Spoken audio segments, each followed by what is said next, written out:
Petit mais costaud, c'est exactement comme on pourrait décrire cette carte mère. Si tu es à la recherche d'un système compact qui offre malgré tout ce qu'on attend d'un PC moderne de gaming ou de travail, alors tu devrais absolument rester avec nous. La carte est conçue au format mini ITX, donc minuscule et parfaite pour les systèmes compacts.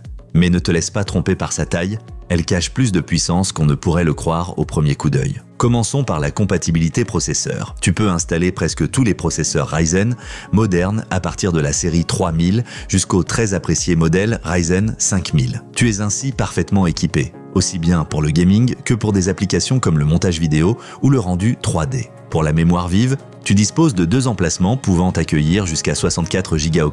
Cela peut sembler peu par rapport aux grandes cartes ATX, mais pour un système mini ITX, c'est largement suffisant. D'autant plus que tu peux utiliser de la mémoire très rapide, avec des profils XMP pour pousser la fréquence encore plus haut. Passons maintenant au stockage, particulièrement pratique, les 2 ports M2.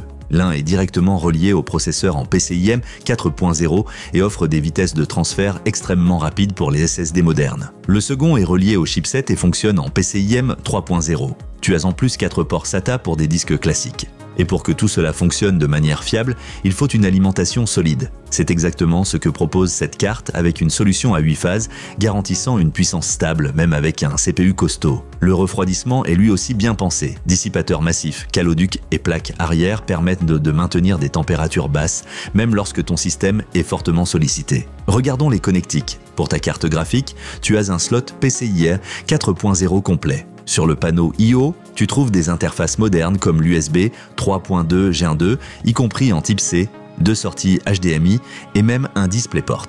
Si tu veux utiliser la carte graphique intégrée, tu es donc bien servi. Un grand atout réside dans la connectivité réseau. Avec le LAN 2,5 Gigabits, tu es extrêmement rapide en filaire. Si tu préfères le sans fil, tu as directement à bord le Wi-Fi 6 et le Bluetooth 5. Plus besoin d'adaptateurs supplémentaires, c'est simple et pratique. Côté audio, le constructeur n'a pas lésiné. Une puce de haute qualité garantit un son clair et sans bruit parasite, que ce soit sur casque ou enceinte. Pour les gamers comme pour les amateurs de musique, c'est un vrai plus.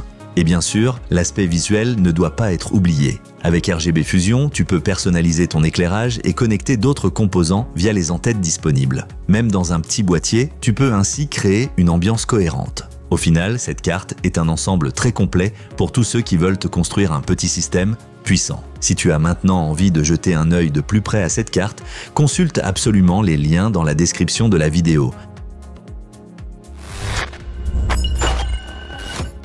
Et alors, quels sont les points forts et les faiblesses de cette carte? Avantages: format compact avec équipement haut de gamme, alimentation solide et excellent refroidissement, connectique moderne dont PCIe 4.0 et USB-C, Wi-Fi 6, Bluetooth 5 et LAN 2,5 Gigabit intégré, puce audio de grande qualité. Inconvénient, seulement 2 slots RAM, extension limitée, peu de place pour de grands refroidisseurs ou cartes supplémentaires. Un peu plus cher que les cartes B550 basiques. Si tu veux construire un système compact qui ne fait aucun compromis sur les performances ou l'équipement, alors cette carte vaut clairement le détour. Elle combine technologie moderne et design intelligent et t'apporte toutes les fonctionnalités nécessaires pour le gaming et le travail productif. Regarde les offres en bas dans la description de la vidéo si tu veux en savoir plus. Et si la vidéo t'a plu, n'oublie pas de nous laisser un like, de t'abonner à la chaîne et de partager ton avis dans les commentaires.